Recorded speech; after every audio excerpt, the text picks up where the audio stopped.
Hello everyone, welcome to our channel. आज हम लोग यूपी असिस्टेंट टीचर में एसएसटी का प्रैक्टिस सेट 7 करेंगे, सोशल स्टडी का। ठीक है, इसमें ये आज 1 से लेकर हम लोग 50 तक क्वेश्चंस करेंगे। ये प्रैक्टिस सेट 4 है। हमारा फर्स्ट क्वेश्चन है, इसमें कुछ मैचिंग दी गई है और ये यूरोपियन जो कंपनीज आई थी उनके बारे में और इन्होंने कहाँ पर ट्रेड किया इसके बारे में। तो इसको हमें मैच करना है। तो देखिए, पुडुचेरी जो हो जाएगा वो हो जाएगा फ्रेंच, और गोवा आपका पोर्टुगीज़ हो जाएगा। ट्रावनकोर आपका हो जाएगा डेनिश, यानी कि डेन जो आए थे, और मद्रास हो जाएगा डच। तो कुछ इस टाइप की मैचिंग हो जाएगी। इसको यहाँ से आप मैच करा लीजिएगा कौन सा ऑप्शन सही है। नेक्स्ट क्वेश्चन है, क्वेश्चन नंबर 2। 6 वर्ष की आयु से 14 वर्ष की आयु के बीच के सभी बच्चों को, शिशुओं को शिक्षा का अधिकार, ये जो राइट टू एजुकेशन है, ये 6 से 14 साल की जब बात कर रहे हो, इसका मतलब है कि ये फंडामेंटल राइट्स की बात कर रहे हैं। ठीक है, क्यों? क्योंकि फंडामेंटल राइट्स में अमेंडमेंट किया गया, 86th कॉन्स्टिट्यूशनल अमेंडमेंट किया गया। कब? 2002 में। किस आर्टिकल में किया गया? 21 आर्टिकल में। इसमें 21A लाकर। ठीक है, तो ये कौन सा पूछा है, कौन सा ये अधिकार है? तो ये मूल अधिकार हो गया, यानी कि फंडामेंटल राइट हो गया। और इससे पहले, यानी कि 6 साल से पहले तक का जो है वो किस में आता है? शिक्षा का अधिकार में आता है। और शिक्षा का अधिकार जो एक्ट आया था ये तो 2009 में आया था, लेकिन ये जो लागू किया गया था वो किया गया था 1 अप्रैल। ये भी पूछा जाता है शिक्षा का अधिकार कब लागू किया गया, तो 1 अप्रैल 2010 से लागू किया गया। इसको डीपीएसपी में डाला गया है, यानी कि ये स्टेट की पॉलिसी है, एक तरीके से स्टेट की पॉलिसी है कि 6 साल से कम एज के बच्चों को वो फ्री एजुकेशन देगी। नेक्स्ट क्वेश्चन है, फर्स्ट एंग्लो मैसूर युद्ध 66-69 में कौन विजयी हुआ था? तो देखिए, टोटल ही कितनी बैटल हुई थी? 4 बैटल हुई थी, जिनमें से फर्स्ट की बात कर रहे हैं, यानी कि हैदर अली था इधर मैसूर की तरफ से, और उधर अंग्रेज़ थे। तो ये दोनों थे। अब ये जो मराठा और हैदराबाद के निज़ाम है, हैदराबाद के, ये दोनों भी इन्वॉल्व थे इस बैटल में। तो इसकी हम पूरी बात बताते हैं। देखिए, इसमें हुआ ये था कि एक तरफ अंग्रेज़ थे, दूसरी तरफ कौन थे? मैसूर थे। मैसूर की तरफ कौन था? हैदर अली थे। ठीक है, तो इधर अंग्रेज़ों की तरफ कौन था? इधर मराठा थे, क्योंकि आपस में यूनिटी की प्रॉब्लम थी, वही इशू था, इस वजह से दिक्कत थी। तो मराठा थे और हैदराबाद के निज़ाम थे। ठीक है, इधर अंग्रेज़ों की तरफ। बाद में क्या होता है कि ये हैदर अली क्या करता है, मराठा को पैसा देकर अपनी तरफ कर लेता है, और निज़ाम को बहुत लालच होता है सत्ता का, तो उनको थोड़ा सा लालच देकर अपनी तरफ मिला लेता है ताकि अंग्रेज़ों के ख़िलाफ़ लड़ सके। तो उसके बाद इनिशियली, क्योंकि बहुत टाइम बैटल चलती है, 1-2 साल, बहुत साल चलती है, तो इनिशियली क्या हुआ, अंग्रेज़ जीतने लगे। तो जब अंग्रेज़ जीतने लगे तो निज़ाम वापस से अंग्रेज़ों की तरफ चले गए। फिर खैर फाइनली ये हुआ कि 1768 में हैदर अली जीता, यानी कि हैदर अली जीता, और कहाँ पर इसने कब्ज़ा किया? मैंगलोर पे। मैंगलोर को अपना कब्ज़ा कर लिया। तो इसमें कौन विजयी हुआ था? हैदर अली विजयी हुए थे। ये फर्स्ट एंग्लो मैसूर वॉर थी। इसके बाद नेक्स्ट क्वेश्चन है, मिलिंद पन्हु, राजा मिलिंद और एक बौद्ध भिक्षु के बीच संवाद रूप में है, वो भिक्षु कौन थे? देखिए, ये जो मिलिंद है, राजा मिलिंद जिन्हें कह रहे हैं, ये कौन थे? हिंद यवन एक शासक था जिसका नाम मिलिंद था। लेकिन अगर हम इंडो ग्रीक लैंग्वेज में बात करें तो वो मिनांडर कहेंगे। ये बहुत ही फेमस हुआ था, और इसमें पूरी इनकी कन्वर्सेशन थी मिलिंद पन्हु में, मिनांडर और ये बौद्ध भिक्षु। अब ये बौद्ध भिक्षु कौन थे? ये थे नागसेन। ठीक है, ये बहुत बड़े बुद्धिस्ट थे, तो इनके बीच पूरी कन्वर्सेशन हुई थी, तो इसी बुद्धिज़्म को लेकर। तो ये पूरी कन्वर्सेशन इसमें है, मिलिंद पन्हु में है। नेक्स्ट है, कुशल ग्रामीण प्रशासन के लिए प्रसिद्ध राजवंश था। देखिए, कुशल ग्रामीण प्रशासन, यानी कि जो साउथ इंडिया में पूरा ये जो चल रहा था उस टाइम, तो वहाँ पर ग्रामीण प्रशासन जो है, रूरल एडमिनिस्ट्रेशन, वो सबसे ज़्यादा बेहतर था, बेस्ट था, मतलब उस टाइम पे किसके टाइम पे? चोल के टाइम पे।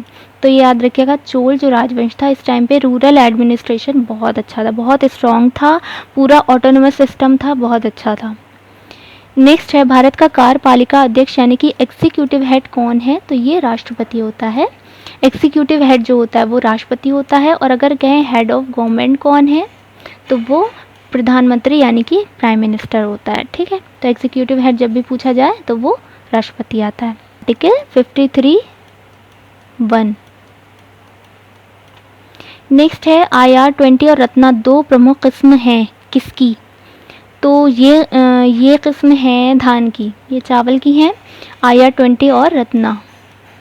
नेक्स्ट है महारानी विक्टोरिया को भारत की सामग्री नियुक्त किया गया। देखिए एक एक्ट आया था जिसे कहा जाता है रॉयल टाइटल्स एक्ट, यानी कि हिंदी में कहा जाता है शाही उपाधि अधिनियम।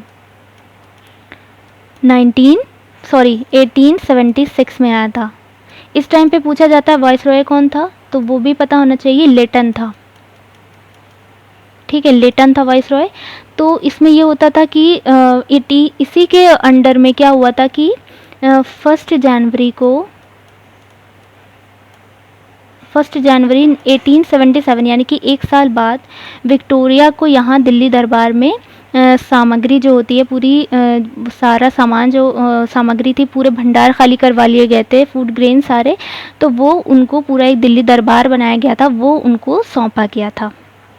तो ये कब नियुक्त किया गया? तो 1877 आपका राइट हो जाएगा आंसर। नेक्स्ट है, यहाँ पर मैचिंग है, कुछ पॉलिटिकल पार्टीज दी गई हैं और उनके ईयर पूछे गए हैं।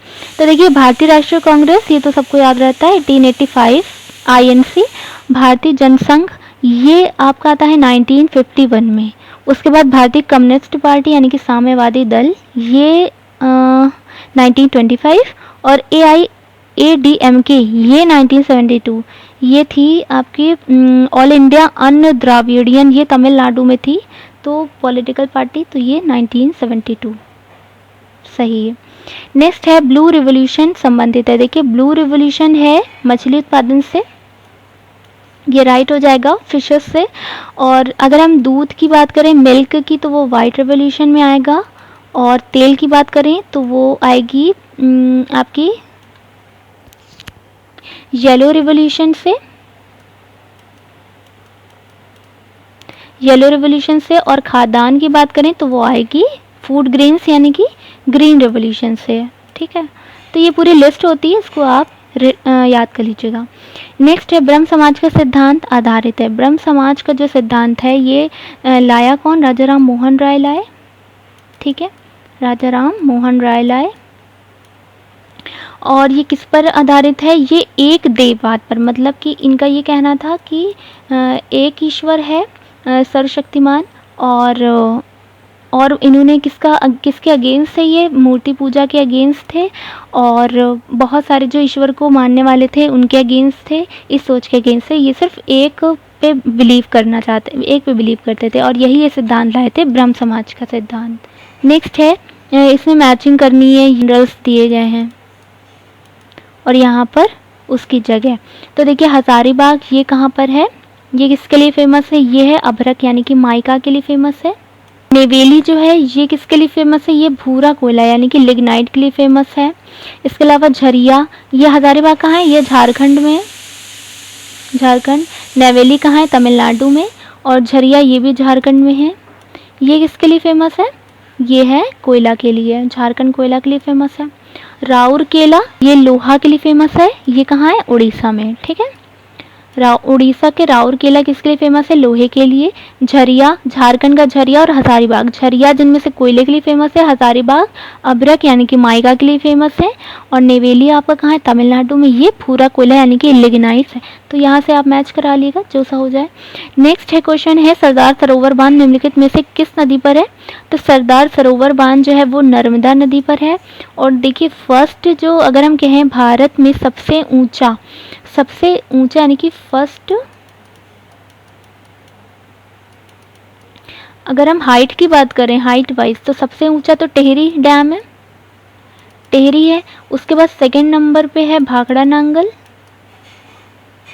ठीक है, भाखड़ा नांगल है, और थर्ड नंबर पे सरदार सरोवर है। ठीक है, ये जो है ये थर्ड नंबर पे किस नदी पर है, नर्मदा नदी पर है, इसे याद रखिएगा।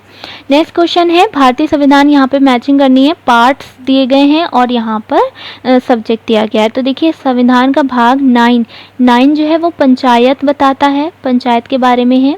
उसके बाद पार्ट कौन सा है, 8 जो है वो यूटी है, यूनियन टेरिटरी, संघ क्षेत्र। थर्ड कौन सा दिया है, 4A जो है आपका है, 4 तो आपका आ जाता है डीपीएसपी और 4A आ जाता है, सॉरी थर्ड आपका फंडामेंटल राइट, और फिर 4 आपका डीपीएसपी और 4A जो है वो है आपका फंडामेंटल ड्यूटीज यानी कि मूल कर्तव्य। ठीक है, उसके बाद भारतीय संविधान का भाग 9 आपका पंचायत है और 9A आपका नगर पालिका यानी कि म्यूनिसपैलिटी। तो कुछ इस टाइप से है। ठीक है, तो आप यहाँ से मैच करा लिएगा। हम यहाँ पर इस तरह से लिख देते हैं, फर्स्ट, ये फर्स्ट है, उसके बाद ये सेकेंड है, उसके बाद ये थर्ड है और ये फोर्थ है। नेक्स्ट क्वेश्चन है वायुमंडल में उपस्थित ओजोन द्वारा किस विकिरण को अवशोषित किया जाता है। ओजोन द्वारा किस रेज को, रेडिएशन को एब्जॉर्ब किया जाता है, तो वो होती है यूवी रेज यानी कि अल्ट्रा वायलेट रेज, पराबैंगनी किरणें। 15 का सी हो जाएगा। ये ओजोन जो होती है ये हमारे एटमॉस्फेयर में भी होती है। एटमॉस्फेयर में जब होती है तो ये थोड़ा सा पॉलिटन की तरह होती है। क्यों? क्योंकि ये ऑक्सीजन नहीं बल्कि एटम होते हैं ऑक्सीजन के, तो इस टाइप का स्ट्रक्चर होता है, तो ये एक पॉलिटन की तरह काम करती है। लेकिन जब ये अपनी जगह पे जाती है यानी कि स्ट्रेटोस्फेयर में लेयर में जाती है, स्ट्रेटोस्फेयर लेयर में जाती है, तो वहाँ पर ये क्या करती है, ये इन रेजेस को एब्जॉर्ब करके जो सन से आ रही होती है बाकी फिल्टर करके बाकी रेजेस को नीचे भेज देती है, जिससे इस जो है यहाँ पर प्रोटेक्शन करती है। क्योंकि यहाँ पर इसकी वजह से क्या स्किन कैंसर वगैरह बहुत प्रॉब्लम हो जाती है। नेक्स्ट क्वेश्चन है चित्तौड़ का कीर्ति स्तंभ किसके शासनकाल में निर्मित हुआ था। तो ये राणा कुंभा के शासनकाल में बनाया गया था। राणा कुंभा के शासनकाल में, याद रखिएगा, कीर्ति स्तंभ कुंभा। ठीक है, ऐसे याद रखिएगा। और चित्तौड़ में है ये। और ये किस, देखिए कोई ना कोई बैटल होती थी, उसके बाद फिर जब इंसान जीतता था तो उसके बाद कोई बनाता था, पिलर बनाता था, तो एक याद के तौर पर। तो ये महमूद खिलजी से एक लड़ाई में जीतने के बाद ये इन्होंने बनाया था, राणा कुंभा ने। नेक्स्ट क्वेश्चन है नॉर्मन बोरलॉग को किस क्षेत्र में नोबेल पुरस्कार प्रदान किया गया। तो इन्हें दिया गया पीस के क्षेत्र में यानी कि शांति के क्षेत्र में नोबेल अवार्ड मिला था इन्हें। और ये थे कौन, ये इंटरनेशनल लेवल पे ये ग्रीन रिवॉल्यूशन के फादर थे। इन्होंने जो बहुत एग्रीकल्चर में बहुत भुखमरी हो रही थी तो उसके खिलाफ लड़ाई लड़ी थी, तो उसके उन्होंने एक प्राइज़ शुरू किया था, वर्ल्ड फूड प्राइज़ शुरू किया था। इसके बाद नेक्स्ट क्वेश्चन है निम्नलिखित में से कौन सी परियोजना उत्तर प्रदेश में पेयजल परियोजना है। तो यूपी में पेयजल यानी कि ड्रिंकिंग वाटर प्रोजेक्ट की बात कर रहे हैं तो वो है गोकुल बैराज परियोजना। गोकुल बैराज परियोजना ये जो है ये आपकी यमुना नदी पर है, यमुना रिवर पे है। और ये कहाँ पे है, ये आगरा और मथुरा का प्रोजेक्ट है, आगरा और मथुरा। ठीक है, ये आगरा और मथुरा का प्रोजेक्ट है, गोकुल बैराज परियोजना कहलाता है, यमुना नदी पर है। इसके अलावा अगर हम बात करें पथरई बांध तो ये जो है ये झांसी में है, ये झांसी का है और पथरई रिवर पर है। ज्ञानपुर पंप की अगर हम बात करें तो ये भी यूपी की ही है, वाराणसी का प्रोजेक्ट है ये, वाराणसी का। और शारदा सहायक नहर परियोजना अगर हम इसकी बात करें तो ये घाघरा रिवर पे है। शारदा जो प्रोजेक्ट है ये घाघरा रिवर पर है और लेंथ इसकी घाघरा पे, कुछ लेंथ इसकी शारदा पर है। तो घाघरा शारदा रिवर पे ये शारदा प्रोजेक्ट है, नहर ये प्रोजेक्ट हैं सारे। नेक्स्ट क्वेश्चन है भारत के उपराष्ट्रपति को पदच्युत करने संबंधी प्रस्ताव प्रस्तावित किया जा सकता है, ये सिर्फ राज्यसभा में पॉसिबल है। राज्यसभा को कुछ स्पेशल पावर दी गई हैं, उनमें से ये एक है कि 63B के अकॉर्डिंग तो उपराष्ट्रपति को यानी कि वाइस प्रेसिडेंट को उसके टाइम से पहले, अगर वो सही से काम नहीं कर रहा है उसके टाइम से पहले उसे हटाया जा सकता है, उसको उसका रिमूवल जो है तो वो स्पेशल पावर्स में आता है किसकी, राज्यसभा की, यानी कि राज्यसभा के स्पेशल पावर्स में आता है, तो ये राइट हो जाएगा। नेक्स्ट क्वेश्चन है, ट्रांसपेरेंसी इंटरनेशनल द्वारा जारी भ्रष्टाचार धारणा सूचकांक यानी कि करप्शन परसेप्शन इंडेक्स, जिसे हम शॉर्ट में कहते हैं CPI, ये 2020 में भारत का कौन सा स्थान था? भारत का 86 नंबर था। ठीक है, इंडिया का 86 नंबर था करप्शन इंडेक्स में। नेक्स्ट क्वेश्चन है, राष्ट्रीय महिला आयोग की स्थापना कब हुई थी? तो ये हुई थी 1992 में। ठीक है, उसकी अध्यक्ष अभी कौन है? रेखा शर्मा है, रेखा शर्मा। नेक्स्ट है, भारत के किस प्रधानमंत्री की मृत्यु देश के बाहर हुई थी? तो इनमें से थे Lal Bahadur Shastri. Second former prime minister थे लाल बहादुर शास्त्री, और इनकी कहाँ पे हुई थी? उज़्बेकिस्तान की कैपिटल जो है, जिसे हम कहते हैं ताशकंद, यहाँ पर इनकी डेथ हो गई थी। ताशकंद में इनकी डेथ हो गई थी, लाल बहादुर शास्त्री। नेक्स्ट है, निम्नलिखित में से कौन सा एक संविधानेतर संस्था है? तो देखिए, वित्त आयोग, निर्वाचन आयोग, अंतर्राज्यीय परिषद और नीति आयोग, इनमें से आपका संविधानेतर है नीति आयोग। ठीक है, देखिए संविधानेतर का मतलब है कि जो नॉन कॉन्स्टिट्यूशनल बॉडी है, नॉन कॉन्स्टिट्यूशनल बॉडी यानी कि जिसके बारे में कॉन्स्टिट्यूशन में नहीं जिक्र है, कोई भी आर्टिकल्स या अमेंडमेंट्स कुछ भी नहीं है। तो देखिए, वित्त आयोग ये हमारे कॉन्स्टिट्यूशन में है, निर्वाचन आयोग भी कॉन्स्टिट्यूशन में, इलेक्शन कमीशन, अंतर्राज्यीय परिषद यानी कि इंटर स्टेट काउंसिल ये भी आपके कॉन्स्टिट्यूशन में है, लेकिन नीति आयोग आपके कॉन्स्टिट्यूशन में नहीं है, और ना ही इससे पहले जो प्लानिंग कमीशन था वो आपका था। ये दोनों कैसी थी? नॉन कॉन्स्टिट्यूशनल बॉडीज थी, तो ये क्वेश्चन पूछा जाता है। नेक्स्ट क्वेश्चन है, निम्नलिखित में से कौन सही है? संघ लोक सेवा आयोग एक है, ये कैसा है? तो ये आपका संवैधानिक संगठन है। ठीक है, यानी कि ये कॉन्स्टिट्यूशन में दिया गया है, यूपीएससी जिसे हम कह रहे हैं। और ये यूपीएससी जो है, ये आर्टिकल कौन सा रखता है? 315 आर्टिकल में इसके बारे में है। कब इसकी इस्टेब्लिशमेंट हुआ था यूपीएससी का? तो ये 1926 में हुआ था।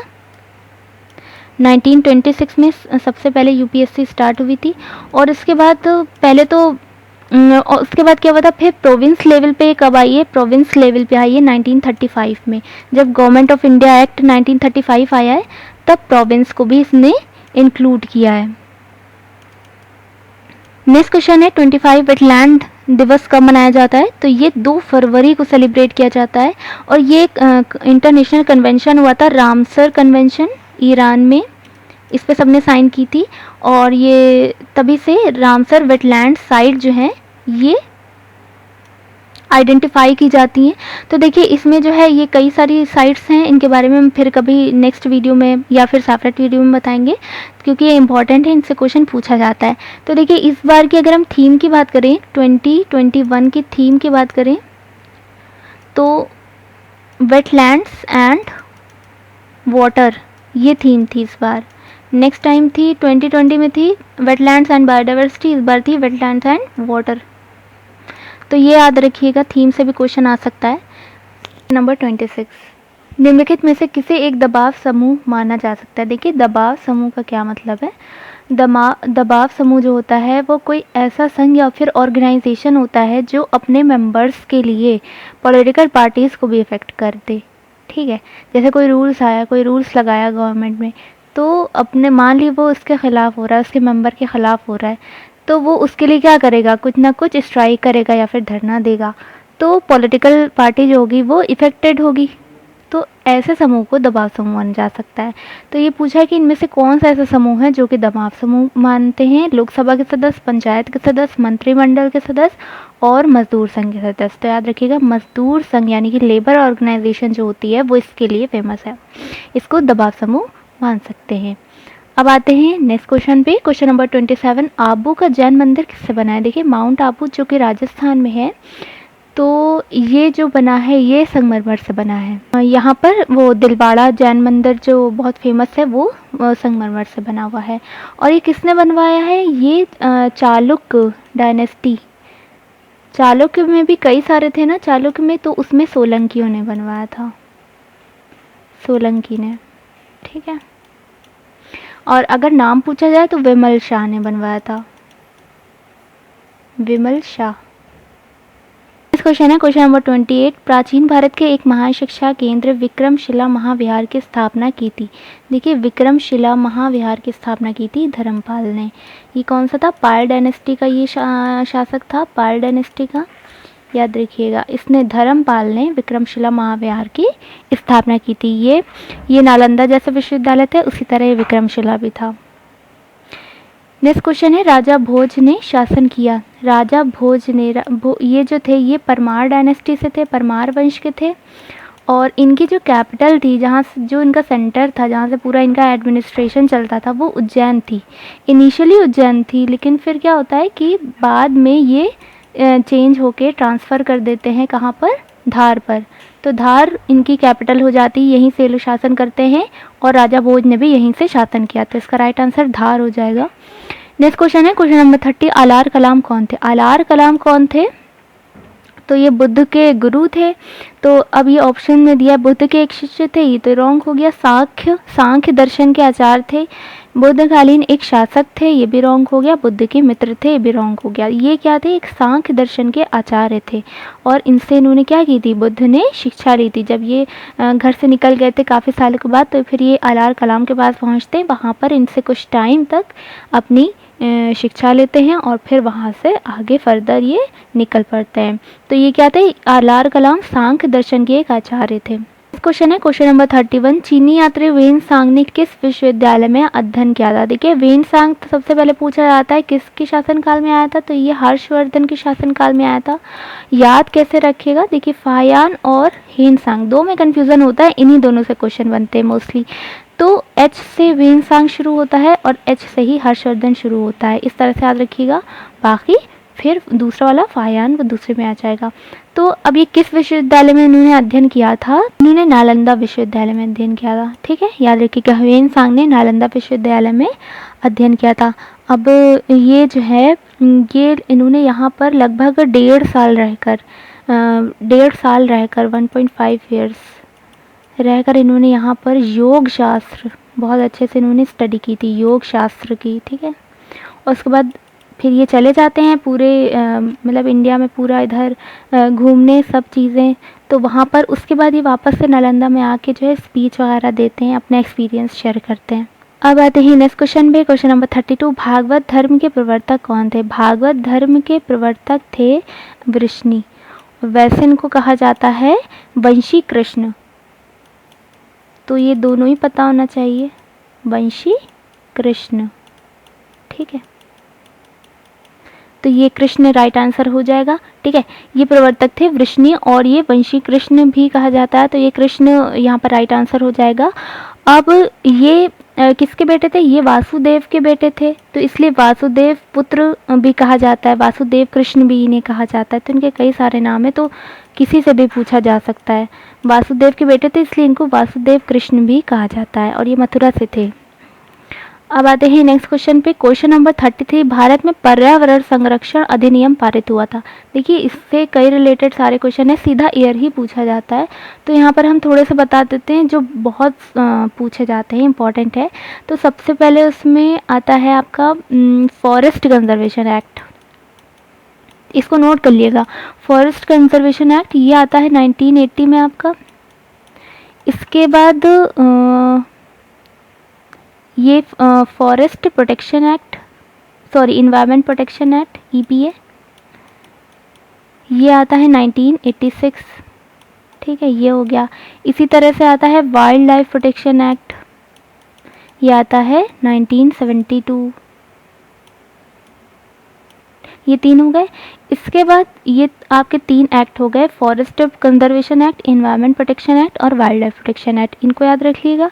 उसके अलावा 3 आते हैं, एक प्रोजेक्ट टाइगर पूछा जाता है, प्रोजेक्ट टाइगर वो आता है 1973, मतलब समझ लिए वाइल्ड लाइफ प्रोटेक्शन एक्ट के जस्ट बाद। ठीक है, फिर आता है प्रोजेक्ट क्रोकोडाइल, हम सीक्वेंस से ही बताने की कोशिश करें ताकि याद रहे। क्रोकोडाइल ये आता है 1975, और फिर आता है प्रोजेक्ट एलिफेंट, ये आता है 1992। ठीक है, तो कुछ इस टाइप का सीक्वेंस है, तो इसे अच्छे से याद कर लीजिएगा, ये इंपॉर्टेंट इनसे पूछा जाता है। अब यहाँ पर क्या हो जाएगा राइट आंसर? 1986 इन्वायरमेंट पूछा गया है। नेक्स्ट क्वेश्चन है, निम्नलिखित में से कौन सही सुमेलित है? काकती, देवगिरी नहीं, क्योंकि काकती का क्या है, वारंगल है। होयसल, द्वार समुद्र, ये बिल्कुल सही है। यादव का होता है यादव का है देवगिरी।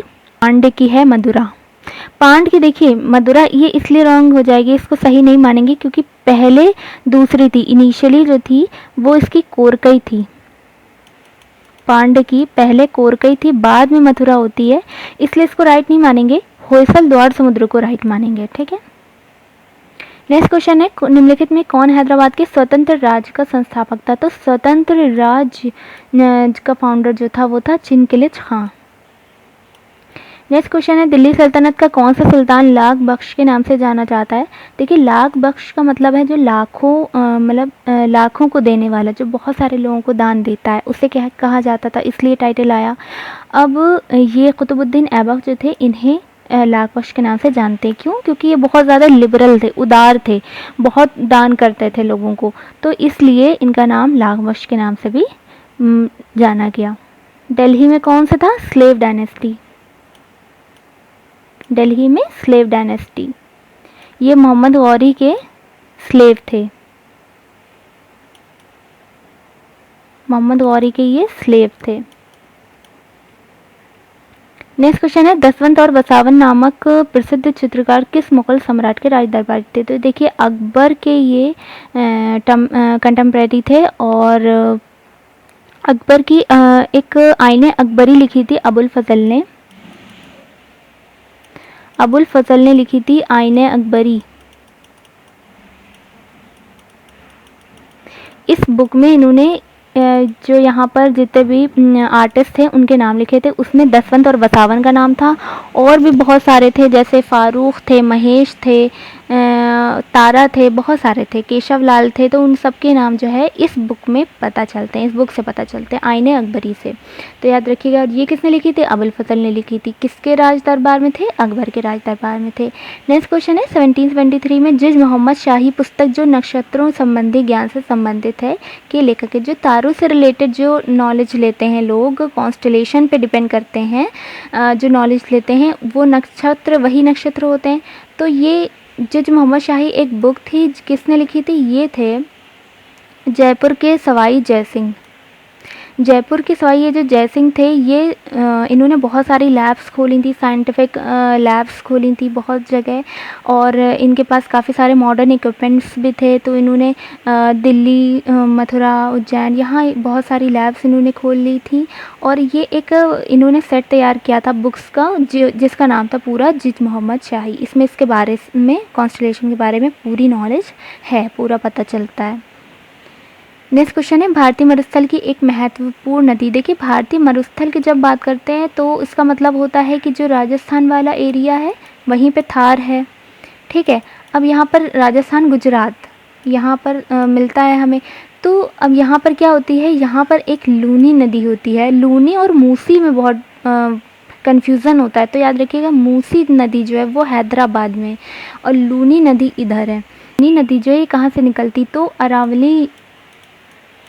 अरावली सीरीज़ से जो है, अरावली श्रेणियों से यहाँ पर ये निकलती है, और इधर ये जो कच्छ, गुजरात वाला ये जो कच्छ का रन है, यहाँ पर जाकर, क्योंकि यहाँ पर बहुत ज़्यादा नमक है ना, कच्छ के रन में जाकर ये अंदर ही धंस जाती है, मतलब अंदर उसी में एब्जॉर्ब हो जाती है। तो ये बाहर इधर अरेबियन सी में नहीं गिरती है। क्वेश्चन है, जादूगुडा का संबंध है। देखिए जादूगुडा का संबंध यूरेनियम से है। क्यों? क्योंकि झारखंड, देखिए जब भी वैसे माइनिंग की बात आती है, चाहे वो किसी से भी रिलेटेड हो, तो इधर झारखंड, छत्तीसगढ़ और उड़ीसा ही उम्मीद होती है कि यहीं से होगा, यहीं से क्वेश्चन होगा। क्यों? क्योंकि इधर यही पूरा माइनिंग एरिया है, इंडस्ट्रियल एरिया है। तो झारखंड में एक जगह है, एक डिस्ट्रिक्ट की अगर हम बात करें तो सिंहभूमि नाम से, सिंहभूम नाम से जगह है, डिस्ट्रिक्ट। वहाँ पर ये प्लेस है जादूगुडा जिसे कहते हैं, वहाँ पर यूरेनियम की खानें हैं पूरी। ठीक है, पूरी माइनिंग है यूरेनियम की, इसलिए फेमस है यूरेनियम। नेक्स्ट क्वेश्चन है, भारत की सबसे बड़ी जनजाति कौन सी है? देखिए भारत, इंडिया की सबसे बड़ी जनजाति पूछ रहे हैं तो ये भील है, और गोंड सेकेंड नंबर पे है। ठीक है, गोंड जो है वो सेकेंड नंबर पे है, फर्स्ट नंबर पे भील है। अब ये मिलती कहाँ है? ये राजस्थान में मिलती है, एमपी में मिलती है, मध्य प्रदेश में, और आपके मिलेगी छत्तीसगढ़ में मिलेगी और महाराष्ट्र में मिलेगी। नेक्स्ट क्वेश्चन है ओजोन परत कहाँ पाई जाती है? ये स्ट्रेटोस्फीयर में समताप मंडल में पाई जाती है।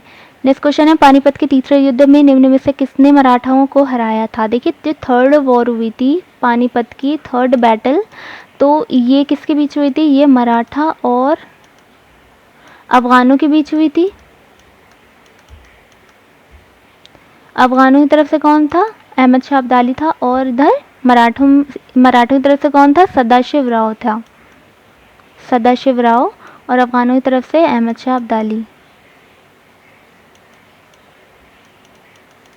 ठीक है, तो ये किसके बीच हुई थी? अफगानों ने।